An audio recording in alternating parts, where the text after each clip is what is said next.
Estas son las 10 cosas que no conocías de Gabino Barreda. ¿Quién es este personaje? ¿Qué hizo?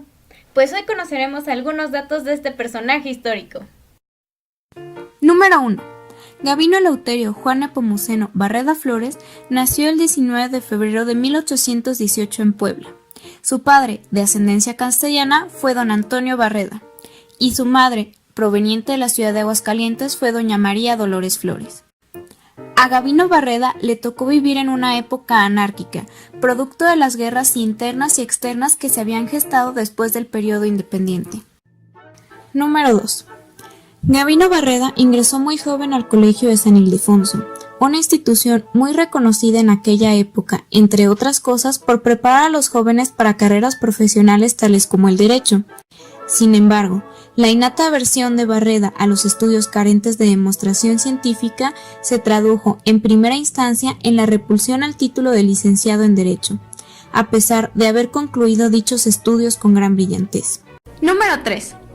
Barreda no solo se dedicó al estudio, también se interesó por la patria, participando dentro del cuerpo médico militar.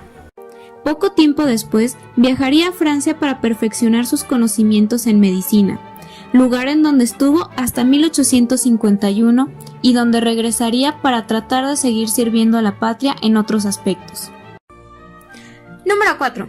Gabino Barreda había viajado a Francia para perfeccionar sus estudios en medicina. Sin embargo, escuchó las conferencias del filósofo y sociólogo Augusto Comte en el Palais Royal. Serían estas explicaciones de donde Barreda tomaría la ideología positivista que habría de implementarse en México. Para Comte, la humanidad había pasado por 3 estadios que le permitían explicar el mundo, y que Barreda identificó a manera de símil con la nación mexicana. El primero, el estado teológico, según Comte, era ficticio, identificado con la niñez. En él, la humanidad había buscado dar respuestas absolutas a aquellos fenómenos extraños por medio de explicaciones sobrenaturales. Dicha etapa abarcaba desde la prehistoria hasta la Edad Media. Sin embargo, Gabino Barreda traslapó ese pensamiento a la historia de México, identificando así el estado teológico con la conquista española, donde primaba la religión católica. El estado metafísico o de juventud era ubicado por Comte desde la Edad Moderna hasta la Revolución Francesa. Aquí se trataba de explicar la naturaleza de los seres, el origen y destino de todas las cosas, pero no por medio de seres sobrenaturales como en el estado teológico, sino a partir de entidades o abstracciones personificadas. Es decir, había una descomposición del sistema teológico en distintos géneros del saber. No obstante, era un periodo crítico y destructivo. Dicha fase nuevamente fue trasladada por Gabino Barreda a la historia mexicana. Se identificó con la etapa del periodo posindependentista, ya que constituía un estadio en el que se trataba de romper con las tradiciones españolas, pero al mismo tiempo era una época de anarquía, llena de luchas internas y externas. Finalmente, el estado positivo, o de madurez, era posterior a la Revolución Francesa y la época que estaba viviendo Comte en ese momento. Era la última etapa del desarrollo del espíritu humano, que no buscaba el porqué de las cosas, sino cómo aparecían y se comportaban los fenómenos. Para ello, se hizo uso del conocimiento científico. Este sería el único capaz de construir el conocimiento de lo positivo, de los hechos, lo concreto y lo dado por la experiencia. Serviría a nivel práctico como aquella cosa útil, eficaz y constructiva. Era la etapa de orden y progreso que Gabino Barreda trataría de trasladar al país, identificando nuevamente este estadio con lo que se vivía en ese momento en la nación mexicana, es decir, el triunfo de la República y la promulgación de las leyes de reforma, que darían como resultado el camino hacia la modernidad. Número 5. Barreda había regresado al país en 1851, lleno de las ideas positivistas del sociólogo francés. Pero, ¿qué hizo por la educación? ¿Para qué le servía esta ideología? Pues bien, en 1867, durante la gestión de Benito Juárez, el ministro de Justicia e Instrucción Pública, que en ese momento era Antonio Martínez de Castro, convocó una comisión para la reorganización de la educación en el país. Dicha comisión fue presidida por Eulalio María Ortega, tuvo la participación de los hermanos Francisco y José Díaz Covarrubias, Ignacio Alvarado y, por supuesto, Gavino Barreda. Dichos personajes redactarían la Ley Educativa del 2 de diciembre del 67, que fue alentada por el positivismo de Barreda. Este orientaba y reglamentaba todos los niveles educativos, desde la primaria elemental hasta la educación profesional. Dicha educación buscaría fundamentar los conocimientos con el uso de la ciencia, de tal manera que estos fueran comprobables y no se utilizara únicamente la memoria y los dogmas, lo cual permitiría al país obtener un conocimiento que lo acercara al progreso que ya se vivía en otras naciones. Número 6. Para Barreda, la educación era el único sendero eficaz para el logro de la libertad.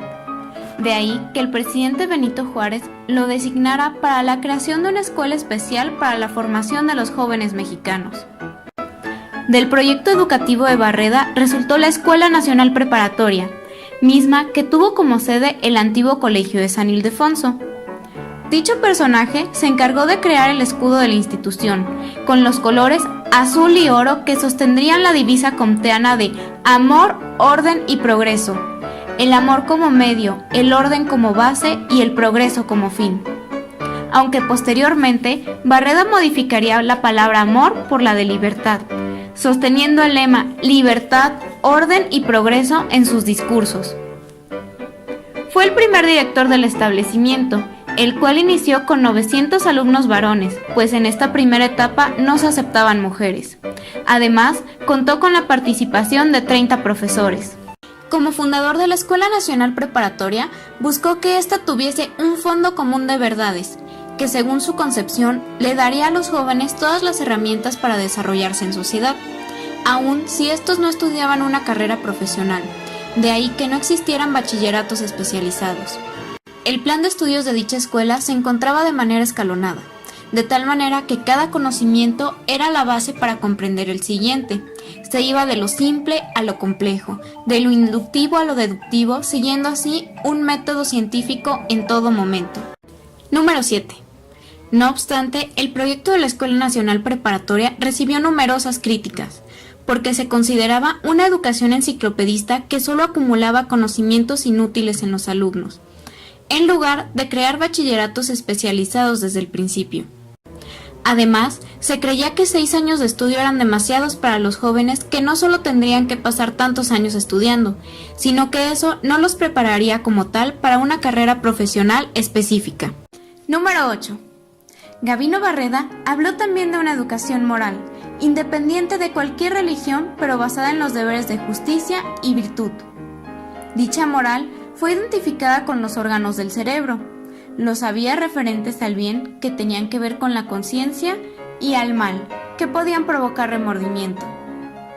El médico trataba de equiparar esta educación con la ciencia biológica, indicando que como cualquier otro órgano del cuerpo se requería ejercitarlos para fortalecerlos o atrofiarlos. Una especie de lo que él denominó como gimnástica moral.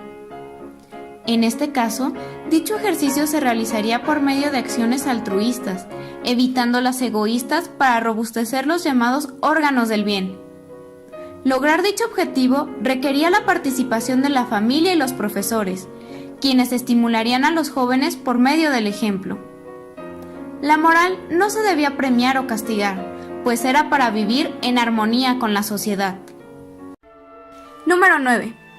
Lamentablemente, Gavino Barreda no pudo continuar dirigiendo la Escuela Nacional Preparatoria, por la que había luchado, ya que en 1878, durante el gobierno de Porfirio Díaz, fue nombrado embajador en Alemania, teniendo que abandonar así su amada escuela. Número 10. A su regreso de Alemania, murió el doctor Gavino Barreda en su residencia de Tacubaya el 10 de marzo de 1881. El aporte de Gavino Barreda a la educación mexicana estuvo en la implementación de una ideología positivista, que si bien tomó de la postura comteana, la hizo original, es decir, la adecuó al contexto mexicano, convirtiendo dicha ideología en un símbolo propio, lo cual era necesario para una nación que acababa de salir de la anarquía y que requería de una dirección. Barreda tenía fe en la educación, la veía como un preámbulo benefactor para lo personal y lo social. Su aporte de una educación que anteriormente era prácticamente inexistente fue la base sobre la cual se organizaría y posteriormente se modificaría la educación del país. ¡Bonus! Actualmente, en conmemoración al personaje, la UNAM ofrece la medalla Gabino Barreda al mérito universitario a todos aquellos alumnos con el más alto promedio de bachillerato, licenciatura o posgrado. Escuela Nacional Preparatoria te canta con amor la juventud. La patria se ennoblece con tu historia, prodigio de saber y de virtud. Y todo el continente ve tu gloria, cual nimbo de radial excelsitud. Formidable como un rito y triunfal cual un poema, escribió Barreda un lema que su nombre perpetuó, y al clamor con entusiasmo, amor, orden y progreso, de la patria el dulce peso, tu ideal santificó. Escuela Nacional Preparatoria te canta con amor la juventud. La patria se ennoblece con tu historia, prodigio de saber y de virtud. Y todo el continente de tu gloria, cual nimbo de radial excelsitud. En tus aulas justo cierra, con lecciones inmortales, dejo impresos tus anales de radiante brillantes, y también mano fulgores el gran indio mexicano, don Ignacio Altamirano, de la raza honor y pres. Escuela Nacional Preparatoria te canta con amor la juventud. La patria se ennoblece con tu historia, prodigio de saber y de virtud. Y todo el continente de tu gloria, cual nimbo de radial excelsitud, al que aspire a la grandeza de la patria de Morelos, al que tenga sus anhelos de un Olimpo la visión. Nuestra escuela los conduce a alcanzar tan noble palma, y al nutrirse en cuerpo y alma de saber y de instrucción. Escuela Nacional Preparatoria te canta con amor la juventud. La patria se ennoblece con tu historia, prodigio de saber y de virtud. Y todo el continente de tu gloria, cual nimbo de radial excelsitud.